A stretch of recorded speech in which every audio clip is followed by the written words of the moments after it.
شرارتی میاں بیوی میں سے ایک کا شرارتی ہونا لازمی ہے، ورنہ زندگی بورنگ سی ہو جاتی ہے۔ اچھے ہمسفر کا فائدہ۔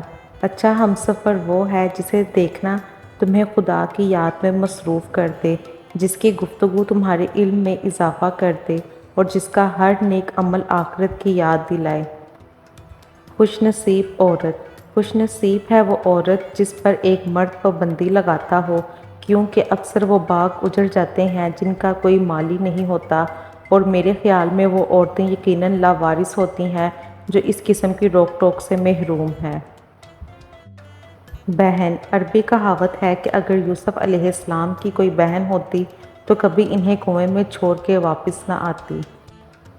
میاں بیوی کا تعلق۔ میاں اور بیوی کا تعلق تو ایسا ہونا چاہیے جیسے آنکھ اور ہاتھ کا ہوتا ہے۔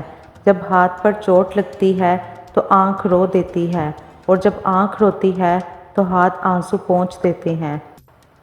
عورت کی ٹریجڈی۔ عورت بھی عجیب ہے، جوانی میں بیوی بن کر علیحدہ ہونے پر زور دیتی ہے اور بڑھاپے میں ساس بن کر اکٹھے رہنے کی دلیلیں دیتی ہے۔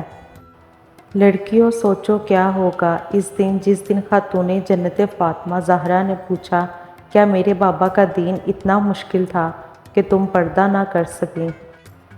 من پسند مرد۔ عورت چاہے سارا جہان گھوم لے، جو سکون اسے اپنے من پسند مرد کی آغوش میں ملتا ہے وہ سکون اسے دنیا کے کسی کونے میں نہیں ملتا۔ حقیقی مرد عورت۔ حقیقی مرد عورت ہر کسی پہ فدا نہیں ہوتے، بلکہ وہ تو اپنے شریک حیات کے وفادار رہتے ہیں۔ مرد عورت کی محبت۔ کامیاب ترین محبت وہ ہے کہ جس میں مرد اپنی عورت کو سب کے سامنے اپنانے کی طاقت رکھتا ہو اور عورت صرف ایک ہی مرد پر ڈٹے رہنے کی طاقت رکھتی ہو۔ خوش مزاج بیوی۔ زندگی کی تلخیوں میں خوش مزاج بیوی کا ساتھ بھی اللہ پاک کی بہت بڑی نعمت ہے، جو وفاداری اپنے میٹھے بول اور اپنائیت کے احساس سے ہی شوہر کے سب غم دور کر دیتی ہے۔ عورت کو متوجہ کرنا۔ کسی عورت کو اپنی طرف متوجہ کرنا چاہتے ہو تو اس میں خامیاں نکالو۔ بیوی کی بات ماننا۔